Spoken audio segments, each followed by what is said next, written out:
Hello, and welcome to this episode of Human Rights Magazine. My name is Derek McCush. Each year, an estimated 12 million girls aged under the age of 18 marry against their will. These girls are usually from a poor family, and they are deprived of an education, have little in terms of opportunities, and they remain in poverty themselves. For them, childbirth is the leading cause of death. In this episode of Human Rights Magazine, Dasheeni Joud Selvaratnam explores the situation of child marriage in Bangladesh. Girls, because if they have got their economic value raises significantly, and sometimes that's all that's needed. Kind of like, Elvis and Priscilla? Like, she was kind of essentially his muse. And it indicates the movement of their rejecting early marriage as... UNICEF estimates that 51% of women in Bangladesh now aged 20 to 24 will have gotten married before 18 in 2025. While child marriage is a human rights violation, these young girls and young boys continue to be overlooked. Today's podcast will explore why child marriage prevails in Bangladesh and possible solutions to be implemented, especially in rural areas. I spoke with three individuals who are well-versed in the difficulties of child marriage in Bangladesh.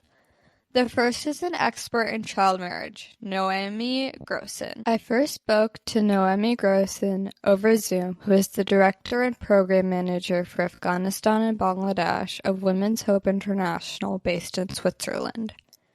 Receiving a degree in Islamic and Middle Eastern Studies, Noemi has been with Women's Hope International since 2022. Women's Hope International was founded in 1999 by Swiss doctor Martin Leimgerber and midwife Claudia Leimgerber when they encountered a young girl in Chad suffering from a birth injury called fistula, which encouraged them in 2003 to open Women's Hope International to support and tackle the causes of women affected by fistula. This is a discussion with Noemi Grossen on her work with Women's Hope International. She explains her role in Women's Hope International in support. We follow a rather localized approach. We only work with local organizations. So basically, I support our partners where needed. I try to give them the lead in the project development whatsoever, and we more or less try to play a quality assurance role and secure the financing that we can continue with our programs. As research has demonstrated, there is a prediction of a rise in child marriage cases. Noemi explains the second phase of their research of a child marriage project in June. They concluded evaluating intervention. The results concluded a modern shift. Phones have become a leading cause in higher rates of child marriage. There's I would say that the numbers do not go down as we would have expected, and how they went down with similar approaches in the past years. And of course, we try to dig deeper, and as I said, certain things also do not come unexpectedly. And I think one of the big driving forces of raising numbers again is the phone. Younger girls are contacted, usually by peers or boys not much older than them, and lured basically into relations. There is quite a high number of younger girls that were reportedly escaped to get married to these contacts they got through the phone. That's one thing. Another thing related to the phone is that the parents, the prevention aspects was there from the very beginning, that parents think if they marry off their daughters young, also their sons, but for the daughters particularly, that it's a form of protecting them. And that protection aspect increased seemingly when it comes to when they realize that their daughter has a contact via phone whatsoever. While the phone is a key element, other factors continue to play a role in child marriage. Noemi explains the impacts cultural norms and religion have. It's difficult. They come into play, surely. But I would say that the poverty and tradition is a much bigger factor because we work in northwestern Bangladesh in communities from different religions. So we have Santals, we have Hindus, we have Muslim and Catholic communities. So it's really the numbers do not really make a big difference. But religion insofar is a important aspect as the Qadis are key stakeholders to get on board when you want to tackle the issue of child marriage. Further, the legal frameworks in Bangladesh is a tricky aspect in child marriage prevention. No, I mean the Bangladesh would have the necessarily legal framework. It's just not implemented, and a challenge is that we also need to bring the police on board, that they enforce it and not protect child marriage, which is challenging. But in terms of, I mean, for the legal frameworks, the majority of the countries, except maybe for the US, no, they have a very strict child marriage law in place, and it's not enforced. I asked Noemi if it wasn't enforced because of cultural norms or lack of care. I would want to look into a officer's brain. I would say it's both. There are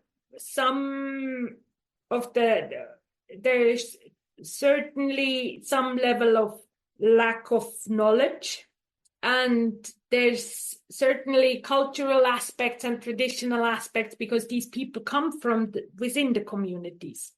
And I mean, it's so unbelievably widespread in Bangladesh. I mean, it's unfortunately one of the top ranking countries, and even is the highest in Asia. So it's so common. It needs time to change. But we have activities to work with the various legal stakeholders, being the police, but also they call them marriage registers, because it's not legal. There's a rather widespread tactic of false birth certificates. And that's also where we come in. We also work with health centers that they do, or that it can be better ensured that girls have a proper birth certificate from the beginning.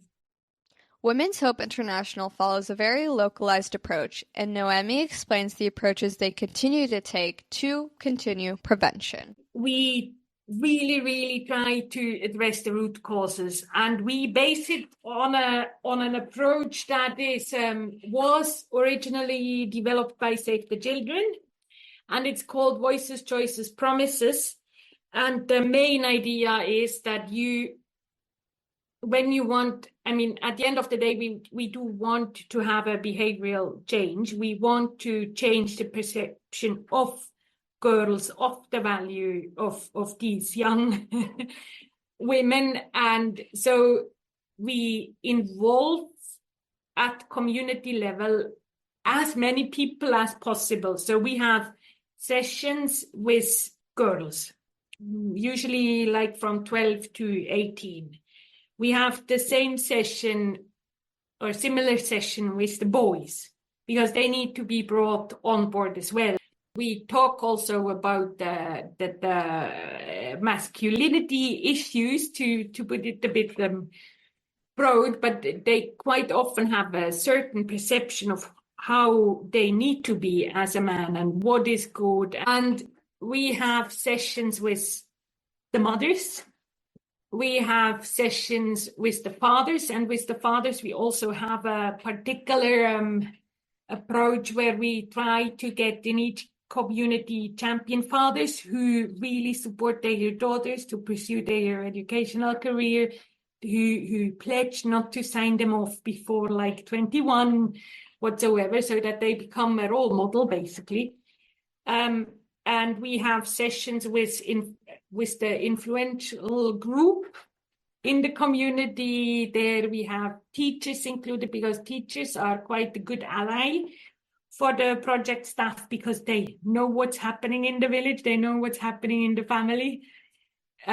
We have businessmen who also can become a role model. We have imams, if possible. We have qadis. So whoever plays a role, we have the religious leaders on board wherever possible. So it's really, we try to tackle it from the various angles. The local NGOs aim to engage participation, though nothing can be forced. No, it's you can't really enforce them, and we don't have a say over them. And I would say the impact would be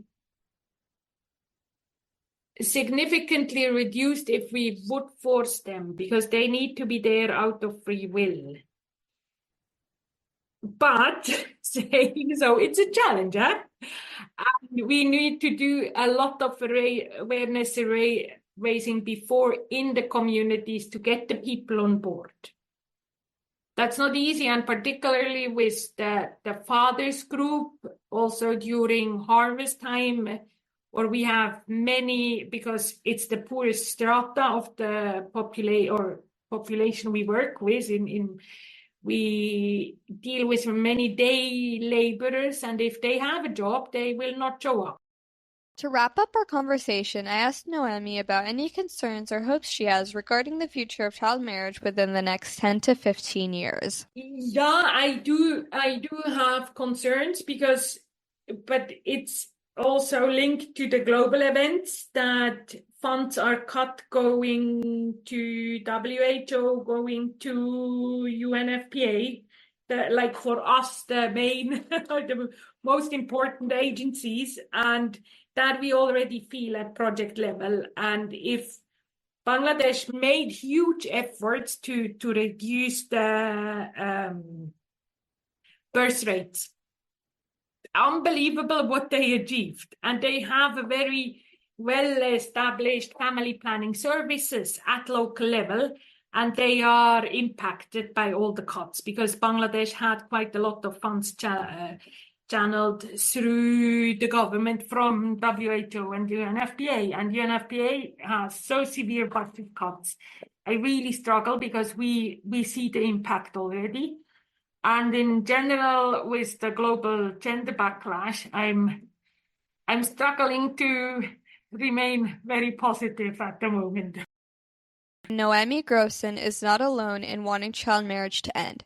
Soraya Begum, a child bride originally from Barishal, Bangladesh, now residing in Toronto, spoke to me about how child marriage should be prevented.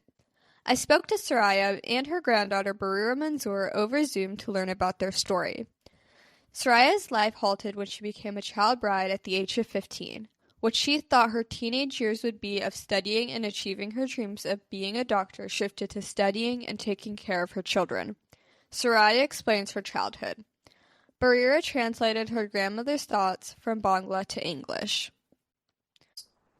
আমি পাকিস্তানে ছিলাম then আমি ঢাকায় লেখাপড়া করেছি. She was born in Borishal, which is a village in Bangladesh. She was born in a village in Bangladesh, and she lived there for a couple of years, and then her father was in the army, so she moved to Pakistan.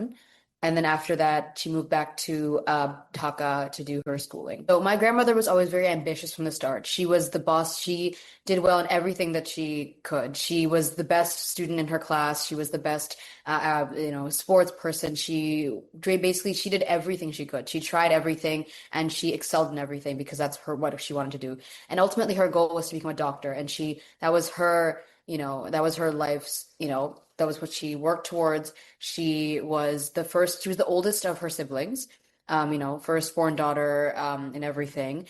And because of that, she channeled a lot of like responsibility. She was, the person to depend upon. She was the person to do everything, and she did everything because she could. That was her. So she was boss lady from the start. Soraya got married at the age of 15. Her family was convinced. She was distraught. Like it was very scary for her.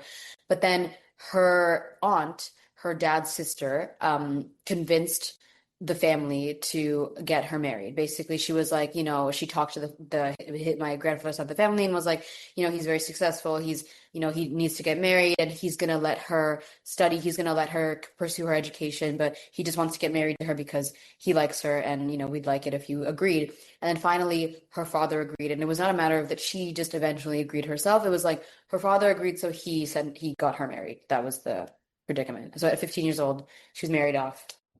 Soraya faced a number of challenges getting married so young, including falling pregnant at the age of 16. My grandmother has always been a boss lady. So she's always been like tough as nails. And so she took on this marriage, even though she was extremely scared and she's 15 years old. She took it on with the attitude that, you know what, I don't care what anyone says. I don't care what my husband says. No matter the circumstance, she will fight for what she wants. She told him straight up, like as soon as they moved in together, she was like, I'm going to study. I'm going to get my education. I'm going to do what I want. He said, and he took on this relationship, not just as like husband, wife, like they weren't like a, marriage. He was more like a mentor to her. He treated her like, he really cared for her. Like he would support her throughout all her ambitions. Like no matter what, he was always there. He told her to pursue, her classes and become a doctor and also be a house. I mean, she did everything. Soraya's husband was 20 years her senior, so she had to find ways to adapt to her new life. Soraya gives us her thoughts on the potential expectations placed on her and maturity levels throughout their marriage. He gave her a lot of respect upon the relationship. A lot of people assume that, a child bride is, they'll get scared or they're like, they won't know how to handle things. But from the get-go, he made joint accounts with them. He treated her like an equal, or she describes it as she treated her like, like a child, like, somebody he had to protect and whatever. But it was more like out of respect. It was more like out of like, okay, like you're my wife now. I'm going to treat you like, you're not somebody like subordinate to me that I have to like, that I have to look down upon, but somebody that I have to bring up to my level, that I have to bring, to become an equal with me. So that was his thing. And as for your question about expectations, the only expectation was to just be his equal and to be like, for him to support and for them to be like on a level. Their family comes from a long line of family marriages. Both Soraya and Barira explain initiatives that must be taken to mitigate child marriage. If you find yourself in a position like my grandmother did, where you were forced to get married, she believes that it would be best if we could empower all girls to feel incentivized to just fight back against their partner. Like, fight back and to be brave. That is her perspective on it. And then, generally though, we should raise a culture, we should be able to set up systems in Bangladesh where women's education, that is what is most preserved. That is what is most cherished. Like women's education, which also allows women to be, strong and to build a life for themselves. And also like, yeah, it's interesting as a question because I feel like in, societies like, Dhaka, Bangladesh, or like places where I grew up in, women's education is valued. It definitely, education is valued. And women are being more independent. And a child marriage is an epidemic that we are facing, but it's contained in areas that are neglected.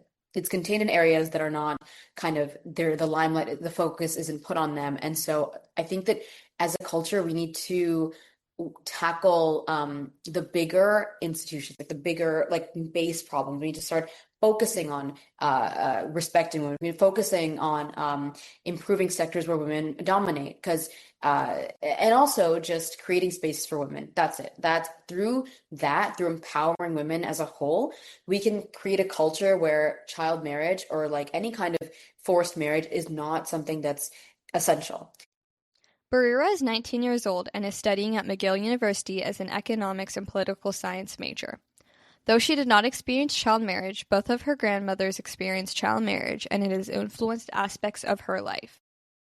It was shocking. Like when she told me about this, what shocked me the most was finding out the age difference. And I was like, because it was unfathomable for me, because I was like, what, 10 or 12 years old when she told me. And I was like, wait, that's, like I was aware of it happening, but to hear about it from like somebody so close to me, it became like, it was more real. Like I felt so, upset. And I was like, why is this like, why did she have to go through this? It was shocking. And as someone who comes from it, it's not normal, but you'll hear a lot of people from Bangladesh speaking about it as if it's like just another part of our culture. It's not getting there. We're changing as a society. And for my mom specifically, my grandfather told her she should become a lawyer. Like he was very much like a proponent of getting her to be educated. But she was also there. She took care of my grandfather. She took care of her whole family. She raised her youngest brother. And because of that, because she had to be there for her family, she couldn't go abroad and study because she wanted to be a lawyer like elsewhere. She had to stay and do business. She got 4.0 GPA, got, many jobs, like every single job she applied to, she got it. She would have like worked for whatever international organization, but like, she decided to give it up for me. But anyways, like she did so many things just because like that was how she was raised. Her parents motivated her. Like they didn't even consider like child marriage to be like an essential part anymore, because again, society was changing at the time. I feel like it became more progressive. And because of that, because these two as a unit were such a force of like empowerment for women, they forced her to become a strong woman. And then my mom went even further. To end off the conversation, I asked Barira about ways her mother or family mitigated child marriage and how they encouraged her to be a strong, powerful woman. Like for me, like my mom, I was raised under literally for the first 18 years of my life, my mom was like, you do not look in the direction of boys. You look directly at your school. You will graduate. You will get a job. You will be an independent, you will be a functioning member of society before you would think about marriage. To learn more about child marriage in Bangladesh, I spoke with Dr. Shayla Ahmed, Assistant Professor at BRAC University, Research Fellow, and Head of the Gender and Social Development Cluster at BRAC Institute of Governance and Development. Dr. Ahmed began our conversation with an overview of child marriage in Bangladesh. So, if I give you the context of child marriage, so currently in 2022's data, according to 2022's data, it's like 51%. The child marriage rate has increased and now it's 51%. So it is one of the highest in the South Asia. So yeah, after the COVID, it was around 28 to 30% before the COVID, but after the COVID, it has increased, and it's a lot. That means the increase is around 21%. Dr. Ahmed told me how COVID-19 exacerbated rates of child marriage in Bangladesh through the dropout rate of children and teenagers. During the COVID time, the girls get dropped out from the school, and then when they get dropped out from school, so most of the parents, for the boys, it is just entering into the child labor. But for the girls, the parents feel like because that's the time when they had an economic shock as well. So that's why parents thought to marry off their daughter, so it will reduce a little bit economic burden from their family as well, and as they got dropped out from school, so there is nothing to do for the girls to be at home, so it's better that they marry off their daughter. So this is the current picture. And Social norms are the primary cause of child marriage. The main reason behind it is social norm, people's belief, and then if we can, it's like if we are, we can say the according to the data, it's like in rural Bangladesh, we are going to see it more in rural Bangladesh than the urban area. And in rural area, most marriages are arranged. Around 89% marriages are arranged, and there is the dowry is just universal. It's 85% girls married off, and their parents need to give dowry to the boy's family. Dr. Ahmed explains the research he is part of at BRAC, at the BRAC Institute of Governance and Development Program. Coincidentally, these two research is basically on the same topic and very much similar. One is done by BRAC, so it's BRAC Social Empowerment and Legal Protection Program. So in short, they say it's SELF. So BIGD is doing the research evaluation of that project. So they have done, suppose like in 31 districts in Bangladesh, and then around 11,200 girls aged within the range of 13 to 17 is our sample age limit. And then so we have the design of that project was like one is we are saying the girls group whom we are giving the Shopno Sharathi is the name of the life skill club.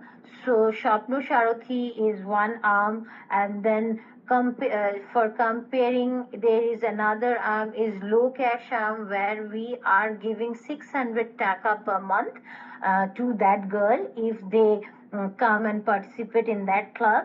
And there is another one arm is high cash. It's 1,000 taka per month. So, and then fourth one is the control one. So we have done the baseline, and also the after baseline, the cash rollout is already done, the midline is already done, and we are waiting to do the end line in this December 2025. So from this participation, so we have seen that it's like 84% take up of this from this program, and also cash incentive improve the session attendance the moment they know that they will participate the program, and then they will get the cash. So, and the cash are going to be distributed to the among the older girls, so their incentive to attend the session is increased. And then 65% of girls basically decide how to spend their cash. It's like mainly they are using for their own purpose, for their education and something like this. So it's like from this thing we can see that they are getting empowered because the cash they are getting, so the parents are not taking that money from them. And also from this program, the till now, from the midline analysis, the key finding is like attitude toward gender equality has changed. That means when they are participating in these type of program, their gender equitable attitude is changing, and then they think they feel more empowered. There was a discussion on social media and whether this has impacted the rates of child marriage. We wanted to see whether the social media use have any impact on the girls' elopement or their parental fear of their daughters use this social media, and they get afraid of these things, and then they marry off their daughter. So our hypothesis was definitely parents are very concerned when their daughters are using this social media. So from these anxieties, parents are very much scared, and they feel some risk of elopement and social scandal. So we were thinking that it's very much associated with digital exposure with risk of elopement and the social scandal. So maybe it can lead to preemptive child marriage. But when we did the baseline and also the midline data, we get that it's not significant that parents are afraid of this thing, and the preemptive social child marriage is getting more. So it's our hypothesis is basically wrong. So at the baseline, parents of girls using social media were around 45% more likely to fear elopement, but in the midline, it's like the fear get decreased, because when the girls are have enrolled in this type of program, and then parents see that from this type of program they are getting different type of livelihood training, and then they are knowing about the social norm, and then the cultural, the communities and cultural system and all other things. So then with time, the parents also, the fear of their parents about the elopement, so it decreased. So it's like, and that's why that means the perceived risk of getting married of the daughters also decreased. Also, we get that the social media use did not increase overall marriage rates. So girls using social media were around 39% more likely to marry a man of their own choice. So slightly rise in marriage arranged out of parental fear of elopement, but still not that significant. And as I said, that the parents' fear alone with the digital use did not, that means, predict marriage. So so we can say that this type of program, the Shopper Sharti type of program, where we can give them any livelihood training along with the cash transfer, can reduce child marriage around 16%. We get in our program around 16%, and 16% is a lot. And then so also the elopement rate has decreased, and fear-driven marriage also decreased. So there are some improvement in child marriage scenario in Bangladesh. I asked Dr. Ahmed about the legal frameworks in Bangladesh in child marriage mitigation. It's a social problem, and you cannot just that means tackle this program only in one way. So there are all type of measure is taken. So government is doing, there are law that if you are marrying off your daughter before 18, or the groom's family is getting a bride before 18, so both party will will be jailed, will get punishment, and even the qazi who is doing this marriage process, so that qazi is also going to get punished. But it's not working, because as I said, it's a social norm. So the people, it is in their mind that what they are doing is right. So religious, they sometimes give example about the religion, they sometimes talk about the income and poverty and all other things. So they are doing, their neighbor are helping them to do it. If you as there are government law, so if someone from the village just inform the law enforcement people, they come and stop the marriage. So what their parents are doing, that they are taking their daughter to different village, to their relatives' house, and there they are marrying their daughter off from that place. So no one will know that they are doing that, and definitely the law enforcement people are not going to get this information. So this is the way it works. So there are law, but it's not working. There are advocacy programs from different NGOs, government, and all other international NGOs, but it's not working. So as I said, it's only something that means if it's social norm, so you cannot just stop those things by enforcing law. While child marriage rates have increased since COVID-19 from around 29% to 51% in 2025, there's still hope in mitigating these rates. Professionals and researchers such as Noemi Grossin and Dr. Shayla Ahmed are worried about the rates and how the current socioeconomic political structures will affect them. Considering the lack of funding and poor legislation, it is concerning how anything will improve.